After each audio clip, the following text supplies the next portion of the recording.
जय श्री राम आदरणीय मित्रों, कैसे हैं आप? मैं लक्ष्मीपुत्र डॉक्टर कुमार गणेश, जयपुर बीकानेर से प्रणाम।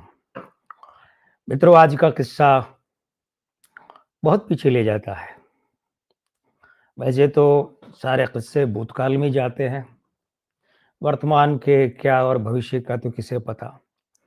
पर ये किस्सा जाता है उतना पीछे कि संगीतकार खयाम तब गायक के रूप में थोड़ा सफल हो रहे थे, वो भी हो रहे थे। हुआ ये कि अ, आप नरगिस जी को तो जानते हैं ना? नरगिस जी के नाम से परिचित हैं, है ना? हाँ, फ़िल्मों में नरगिस एक ही नाम है। हिंदी सिनेमा में नरगिस कोई दूसरा है ही नहीं, एक ही कलाकार का नाम नरगिस। ना आगे ना पीछे, सिर्फ़ नरगिस, है ना? तो नरगिस की माताजी थी जद्दन बाई। जद्दन बाई का ज़िक्र मैंने एक वीडियो में किया है, जहाँ ये बताया था कि सोनिया गांधी और संजय दत्त का क्या संबंध है। मेरे इस चैनल का पहला वीडियो था वो। कि सोनिया गांधी के देवर लगते हैं संजय दत्त और संजय दत्त की बड़ी भाभी लगती है सोनिया गांधी। उसमें ये बताया था, जद्दन बाई का उल्लेख आया था। तो अनवर हुसैन और असगर हुसैन जो जो भाई हैं नरगिस के, उनका भी ज़िक्र आया था। जद्दन बाई का एक बैनर था नरगिस आर्ट। तो इस बैनर तले एक फ़िल्म बनाई थी रोमियो जूलियट, और उसमें जोहराबाई अंबाले वाली के साथ में खयाम ने एक गाना गाया था। तो खयाम के गाने से बड़ी खुश हुई जद्दन बाई। खयाम साहब लिखते हैं कि जद्दन बाई बड़ी मुँहफट थी। प्रशंसा करती तो खूब खुलकर करती, लेकिन अगर नापसंद करती, डाँटती तो बड़ी बदतमीज़ी से डाँटती थी। बहुत बिल्कुल खुलकर, बिना किसी अंकुश के। तो जद्दन बाई खुश हुई और जद्दन बाई को बीवी कहते थे, बीवी, सम्मानपूर्वक ये शब्द था। तो उन्होंने रणजीत मूवी टोन के मालिक चंदूलाल शाह, सेठ चंदूलाल शाह से खयाम को मिलवाया, और एक है लड़का बड़ा अच्छा है, गुणी है, अच्छा काम करता है, अच्छा म्यूजिक देता है। चंदूलाल शाह ने खयाम को लिया। लेकर उन्होंने कुछ काम देने की सोची, तो खयाम को अच्छा उन्होंने निर्देशक के रूप में साइन कर रखा था जिया सरहदी को। तो जिया सरहदी और चंदूलाल शाह ने खयाम को सिचुएशन दी कि कुछ धुनें बनाकर लाओ, और उन्होंने ये भी कहा था कि भाई देखो, ये हमने कुछ और संगीतकारों को भी काम सौंपा है, तो वो भी धुनें बनाकर लाएँगे। देखेंगे कौन-सी धुनें अच्छी रहती हैं, फिर वो चुनेंगे, फिर तय करेंगे कौन म्यूज़िक देगा हमारी फ़िल्म में। फ़िल्म थी फुटपाथ। फुटपाथ फ़िल्म 1953 में रिलीज़ हुई थी, 9 अक्टूबर 1953 में। अभी रुकिए, वापस आइए। तो 2-4 धुनें खयाम ने भी बनाई, वे फिर लेकर जिया सरहदी के पास गए, और जिया सरहदी ने चंदूलाल शाह को बताई, धुनें सुनाई, बड़ी अच्छी लगी, उन्हें भी पसंद आई। हाँ, यहाँ रुकिए, एक बार राज कपूर ने इस बड़े संगीतकार की परीक्षा ली। इस वीडियो में मैंने फिर सुबह होगी के सिलसिले में जिया सरहदी को निर्देशक बताया, वो निर्देशक रमेश सहगल थे, जिया सरहदी नहीं थे उस फ़िल्म के। तो फुटपाथ, अब धुनें पसंद आई तो इन्हें काम दिया गया, फुटपाथ फ़िल्म का। दिलीप कुमार, मीना कुमारी सितारे थे। अच्छा म्यूज़िक बना, गाने।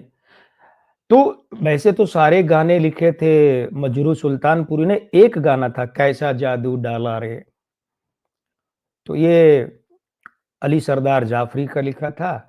और फुटपाथ का आपको वो गाना याद है तलत महमूद साहब का, शाम गम की कसम आज गमगीन हैं हम, आ भी जा आज मेरे सनम, है ना? ये गाना बड़ा हिट हुआ, और फुटपाथ का संगीत बड़ा प्रसिद्ध हुआ, खूब हुआ सब। वो ग्रामोफ़ोन का ज़माना था, लेकिन म्यूज़िक बड़ा हिट हुआ, तो बड़े खुश हुए चंदूलाल शाह, और खयाम साहब को एक रेडियोग्राम भी भेंट किया। जहाँ कहीं भी कोई मिलता तो उसके सामने खयाम की बड़ाई करते, अरे देखो ये पगला छोरा, पगला लड़का, पता नहीं क्या गज़ब म्यूज़िक देता है, कहाँ-कहाँ से इंस्ट्रूमेंट लाता है, कैसे-कैसे ऑर्केस्ट्रेशन करता है, ऑर्केस्ट्रा का जो संयोजन है ना, ऑर्केस्ट्राइज़ेशन करता है। ये पगला लड़का बड़ा अच्छा म्यूज़िक देता है, सबसे कहते फिरते थे।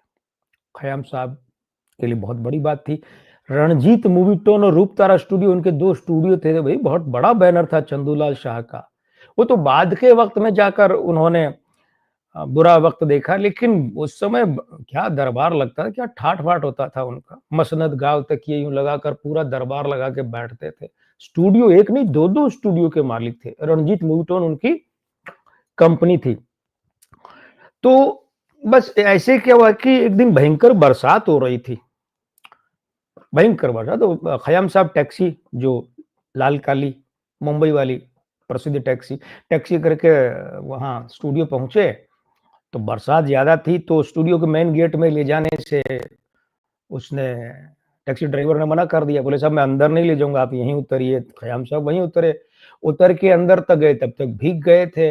भीग गए, जाए अपने कमरे में बैठे। लंच के आस-पास में क्या हुआ, एक नौकर आया और बोले साहब सेठ जी बुला रहे हैं, मतलब चंदूलाल शाह। तो खयाम बोले अबे! अब क्या गड़बड़ हो गई? इस समय सेठ जी ने क्यों बुलाया है? पता नहीं क्या, वो थोड़ा-सा अंदर बड़े सकुचा रहे थे, कुछ आशंका भी मन में थी, पता नहीं क्या बात हो गई है, क्या कहेंगे सेठ जी, क्यों बुलाया है? वे वैसे ही पहुँच गए सेठ जी के सामने, सेठ चंदूलाल शाह। बोले, "अरे! ये भीग के कैसे आए हो?" तो खयाम ने सारी बात बता दी कि साहब इस तरीके से टैक्सी करके आया, टैक्सी वाले ने बाहर उतार दिया, अंदर लाया नहीं, बाहर से अंदर आया हूँ चलकर, तो भीग गया। तो चंदूलाल शाह बोले, "अच्छा, सुनो।" अच्छा, चंदूलाल शाह खयाम को बुलाने से पहले सारी बातें पता कर चुके थे कि खयाम आया है, भीग गया है, अपने कमरे में है, कितने बजे आया है और क्या-क्या, वो सारा पता कर चुके थे। तो जैसे ही खयाम ने सारी बात बताई कि साहब मैं इस तरीके से भीग गया, तो चंदूलाल शाह बोले, "देखो मैंने कार मार्ट वाले को फ़ोन कर दिया है।" सही-सही शब्द बताऊँ जो खयाम साहब ने लिखे हैं।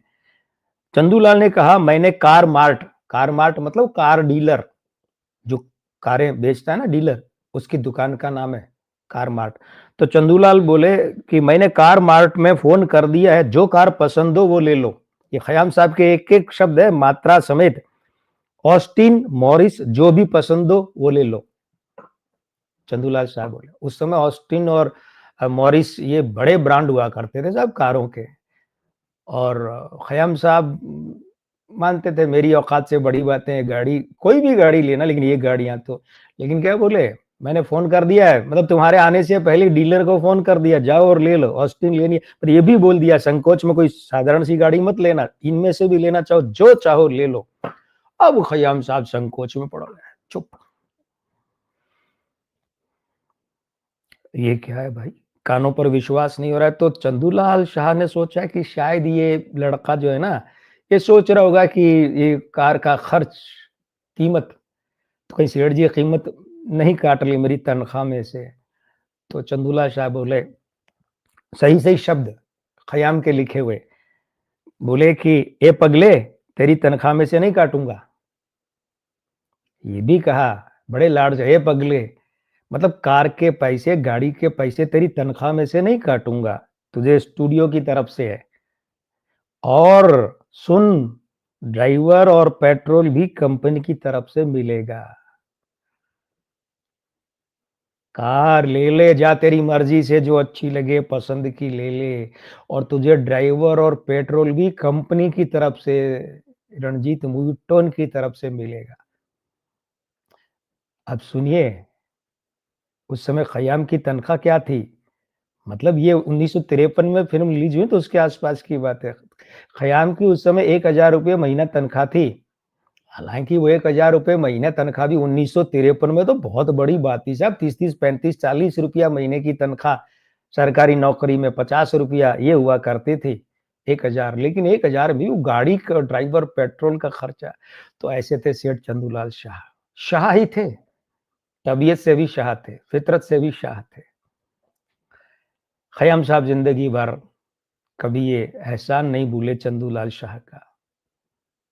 उन्होंने खुद कहा, हमेशा सलाम करता हूँ ऐसे लोगों को।